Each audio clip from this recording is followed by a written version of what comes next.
The Los Angeles Lakers season comes down to the health status of Anthony Davis and the efficiency of Russell Westbrook. Free agency pickups in Lonnie Walker and Juan Toscano Anderson give the purple and gold solid depth behind LeBron James on the wing, but is that enough to make the Lakers relevant again? Since 2017, Lakers GM Rob Pelinka has traded away or refused to extend productive young players one after the other. D'Angelo Russell, Julius Randle, Brandon Ingram, Lonzo Ball, Josh Hart, Ivica Zubac, and Kyle Kuzma were all given up on way too soon by the Lakers. To be fair, they won the championship in 2020, but how far nearing age 40 can LeBron carry the Lakers in 2023? And how much of a difference do free agent pickups JTA and Lonnie make? A few things need to happen for the Lakers this year, so let's talk about it. Before continuing, just 8.9% of you watching right now are subscribed, so please subscribe. Also, please leave a thumbs up on this video. It takes a few seconds and makes a massive difference. Despite taking flack for voting to cancel the 2020 bubble, it's incredibly odd that the media and casuals on Twitter have also given flack to the Lakers for getting a lucky championship due to injuries 2 years ago at this time. The logic LA got lucky makes little to no sense, considering injuries and a lack of rhythm after 5 months off was one of the main reasons the Lakers were one of only 2 teams next to the Clippers who opted to end the season. If fan bases of the 14 other teams in the bubble playoffs are complaining the Lakers got lucky, then why didn't their players vote to cancel the season? Having cleared up that narrative behind the Lakers' title, let's dive into why a massive portion of fans known as bronze sexuals, an utterly annoying species, are incessant on spreading the narrative that LBJ is the greatest player of all time.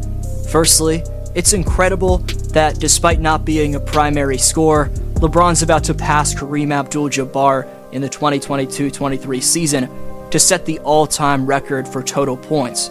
Very few, if any, athlete throughout the history of not just the NBA but sports in general has maintained their bodies throughout their careers, avoided injuries, and defied father time better than the 4-time finals MVP, LeBron James. As he's reached the latter stage of his career, LeBron's adaptability and refinement has kept him as a top player in basketball. Since around the mid-2010s, by the time he had already gone back to Cleveland, LeBron hasn't been the same insane jumper that he was back with the Miami Heat, where he almost purely dominated with brute force and athleticism. Of course, he still has a ton of athleticism left in the tank, but in his later years in Cleveland and now in LA, just take it from 2 legends in Dwayne Wade and Gilbert Arenas, who spoke on LeBron's refinement. Is LeBron the best he's ever been right now? I think so. And I think because he's getting slower and the athleticism is going down just a little bit, he has to think more. He has to play the game smarter, wiser. You know, so something most people had to do at like 31, 30. He's doing it now. Right. So instead of just using his brute strength like he was when he was younger, he has to be wiser now. Yeah. So I think, you know, this is like his best basketball, or just overall. And I got a chance to see him at what we think was his best LeBron in 2012. I feel like that was the best LeBron that we've seen, right? And it was at times where maybe everybody on the outside or even inside, you were frustrated because you're like, Bron, just take a guy to the block. And there were certain things he just wouldn't do at certain times. And so now I watch his game and I say, does he have a weakness in his game? And I start from the rim all the way back to half court. He can do everything. But no, let's take it even back. Let's take it all the way back from the rebound, right? He does everything now. So now he's good at everything. He's shooting his high 40 and 3 points now. And his range is out to the logo, right? You know him mid-range. He can post you up. He can face you up. He's still going to dunk on you. His ability to see the floor now is so much, it's better now because he's seen every coverage. Like, it's at the point now where I'm looking at this guy and said, I've never seen nobody get better at 36 years old. Like, this doesn't happen. And I feel like this is the best, as a fan now, I'm watching, I think this is the best LeBron that I've seen. And he's not jumping over, hitting his elbow on the rim. He's just hitting his right here on the rim now, you know? But it's changed, but bro, I've never seen this before. Like this is that he's more, it was funny, he's more complete. From my personal experience as a Raptors fan in Toronto, I know firsthand the misery LeBron can inflict on not just simply his opponent on the court. Our entire city was renamed LeBronto, and when James finally left the Eastern Conference in the summer of 2018 for Los Angeles, it was treated as a national holiday. The 2010s saw LeBron make 8 straight finals appearances from 2011 all the way up until 2018, and despite generating a record of 4-6 in those trips to the finals, measuring him based off that record would be silly of us. In 2007, his Cavs didn't have another All-Star against the powerhouse Spurs dynasty. 2011 and 2014 are really the only finals losses that LeBron can be held accountable for. In the 4 other losses during the finals, he was either up against a super team or had a completely injured/subpar roster around him. That's why what James did to rosters who would have broken through to the finals in almost any other era, like the Paul George Pacers, the DeRozan Lowry Raptors, the 4 All-Star Hawks, the Derrick Rose Bulls, among many others, has given so many the opinion that LeBron's at the very top of the all-time list.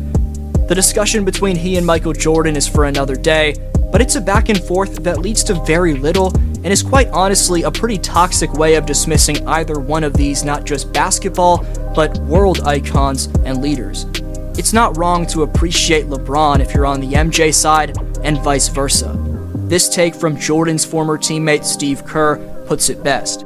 I get asked all the time about, MJ, LeBron, and it's such a difficult question to ask. All I know is they're the two best players that I've ever witnessed. Unbelievably, LeBron's coming off a season of averaging a career-high 30.3 points per game on his highest field goal percentage in 4 years at 52.4%.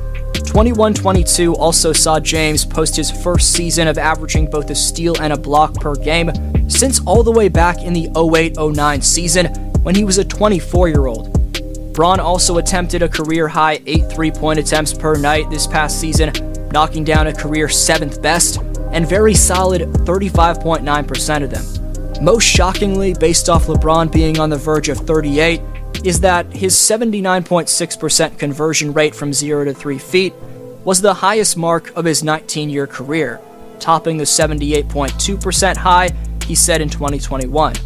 That proves LeBron is aging like fine wine. After agreeing to a 2-year, $97.1 million extension to stay in the City of Angels, the GM also went to work on the free agent block. Juan Toscano-Anderson and Lonnie Walker aren't marquee names by any stretch, but they're solid wing defenders who, on the other side of the court, offensively, are capable of hitting deep-range shots to space the floor out. But Juan and Lonnie's most vital chunk of value is going to be keeping LeBron fresh throughout the course of the regular season. Last year, LBJ averaged 37.2 minutes per game, the most amount of playing time James has gotten since 2016-17. That just can't happen at his advanced age. Of course it can because he's a robot, but you don't want him playing that much. A lengthy, high IQ perimeter stopper with a strong base in former Golden State Warrior Juan Toscano-Anderson, and an improving 23-year-old who's built upon his career high in scoring in each of his first 4 seasons in former San Antonio Spur Lonnie Walker, will keep LeBron's minutes per night much lower than his age. Honoring his Mexican heritage, Juan Toscano's already being embraced by the city of LA with his very own mural. Those claiming the Lakers' only source of defense on the wing is Stanley Johnson clearly haven't watched JTA's best defensive moments with the reigning champions. For Golden State, Juan played 73 games during the regular season, averaging 13.6 minutes in those outings. He's not a good scorer, but Juan's career 36.1% three-point percentage forces defenders to respect him from deep. Really what you're getting with JTA is a high-energy, upbeat presence both defensively and in the locker room. Anderson's 6'6", 220-pound frame, combined with his attention to detail and quick hands, made him an elite defender in the minutes he was out there for. Warriors head coach Steve Kerr had to go in another direction come the playoffs based on matchups, but that's not reflective of a lack of impact from JTA. His 105.6 defensive rating in 2021-22 would have qualified him for the league lead among small forwards if he had enough minutes. He's bound to find more playing time in LA, as Juan's ability to be the screen setter in pick and rolls will allow him to spend time on the floor working next to LeBron. Realistically, if Toscano, along with Lonnie Walker, can simply be above average within their roles, that'll be enough to keep one of the best players currently on Earth and the greatest of this generation, potentially of all time in LeBron James, fresh for potentially another playoff run. Out of any of the Lakers' new players, whether it's Troy Brown Jr., Thomas Bryant, rookies Max Christie, and Scottie Pippen Jr., or the two players we just broke down in today's video, who are you most excited to see rock the purple and gold in 2022-23? Best answer down below in the comments gets next video shoutout, and the top 5 commenters with the most shoutouts by September 21st earn free merchandise of their choosing. Last video I asked, what's most intriguing about the Spurs? TJ Views gets the shoutout for saying, what I find to be most intriguing about the San Antonio Spurs are that they can be trusted as a team to develop players properly and make them into great players. They know how to scout and find gems in the draft, regardless of where the player gets selected from. They're a franchise that you don't want to sleep on since they can possibly win a championship in a few years if they get their young core developed well and draft well in the 2023 NBA draft. You tell the story and community speaks, so leave your take on the question to compete and for a chance at next video shoutout.